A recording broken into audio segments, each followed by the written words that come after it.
జరుగుతుంది ఇండియాలో. ఇవాళ రోజున మన తెలంగాణలో ఒక గాంధీ విగ్రహం కట్టడం కోసం 500 కుటుంబాలని రోడ్లపైకి లాగుతున్నారు. ఇది ఎవరికి న్యాయం?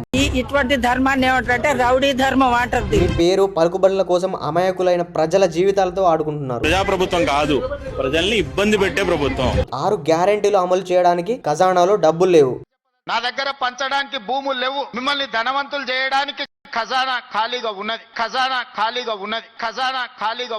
మరి 5,000 కోట్లు పెట్టి గాంధీ గారి విగ్రహం కట్టడానికి డబ్బులు ఎక్కడి నుంచి వస్తున్నాయి సార్? అధికారం అంటే పెద్ద పెద్ద విగ్రహాలు కట్టడం కాదు, ప్రజల గుండెల్లో గూడు కట్టడం అని తెలుసుకోండి. ప్రజలు ఇవాళ రోజున మీరు ఇచ్చిన 6 హామీలు అమలు చేయమని అడుగుతున్నారు. 25,000 మంది స్టూడెంట్స్ ఇవాళ రోజున రోడ్లపైకి వచ్చి ధర్నాలు చేస్తా ఉన్నారు. రైతు బంధు ఇవ్వడానికి ఖజానాలో డబ్బులు ఉండవు. యూరియా కోసం రైతులు రోజుల తరబడి లైన్లు కడతా ఉన్నారు.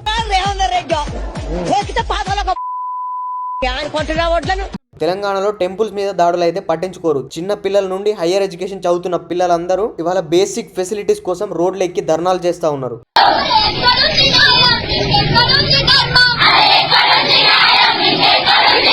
వాటికి డబ్బులు లేవు, కానీ విగ్రహాలు కట్టడానికి 5,000 కోట్లు ఎక్కడి నుండి వస్తున్నాయి? పబ్లిక్ కి ఇస్తా అన్న ఎలక్ట్రిక్ స్కూటర్ లేవి, మహిళలకు ఇస్తా అన్న 2,500 లేవి. మూసి సుందరీకరణ పేరుతో ప్రజల జీవితాలతో ఆడుకుంటున్నారు. అందుని బాధ పెట్టి ఒక స్టాచ్యూ, నిజం చెప్పాలంటే స్టాచ్యూతో ఏమొస్తుందండి? ఇప్పటికిప్పుడు వాళ్ళు ఇల్లు కాల్ చేసి ఎక్కడికి వెళ్తారు? వాళ్ళ పిల్లల భవిష్యత్ ఏం కావాలి? ఏదో మంచి చేస్తారని ఓటు వేస్తే ఇవాళ రోజున ప్రజల నోట్లో మట్టి కొడుతున్నారు.